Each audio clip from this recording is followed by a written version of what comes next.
करे अली पूजा पाठ लेके लइकावा के साथ करे अली पूजा पाठ लेके लइकावा के साथ उता पेन के जूता चप्पल सगरो धांगता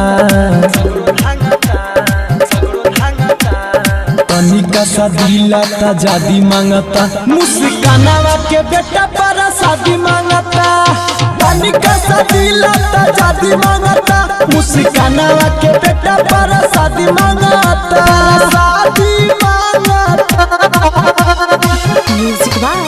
दीपलेश प्रेमी मुस्कानावा के बेटा पर शादी मांगता मुस्कानावा के बेटा पर शादी मांगता डीजे राहुल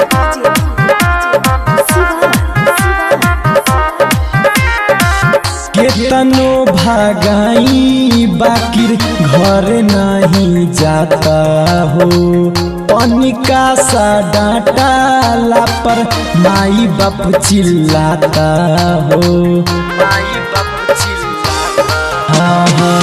केतनो भागाई बाकिर घर नहीं जाता हो तनिका सा डांटाला पर माई बाप चिल्लाता हो माने न केहू के बात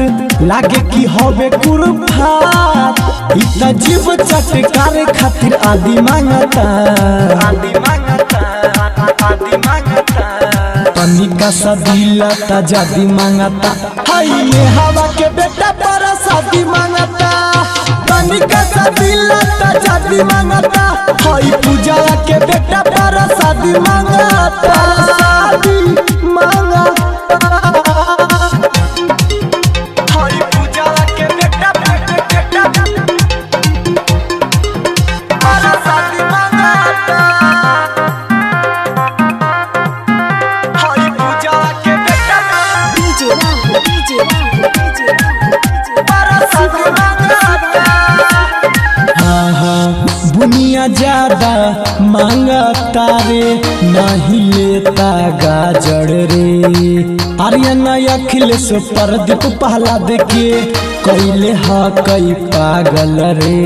शिवांगी रिकॉर्डिंग स्टूडियो राजगीर सुनना बुनिया ज्यादा मांगता रे नहीं लेता गाजर रे आर्यन अखिलेश बबलू निर्मल के कैले हा कई पागल रे सुनै न रीतिक मनीष देखी के रहन बरे खीस मारे खातिर दौड़ी तो दादी दादी कहता तनिका सा दिलाता जादी मांगता हाय काजल के बेटा पर शादी मांगता तनिका सा दिलाता जादी मांगता हमर मलाला के बेटा पर शादी मांगता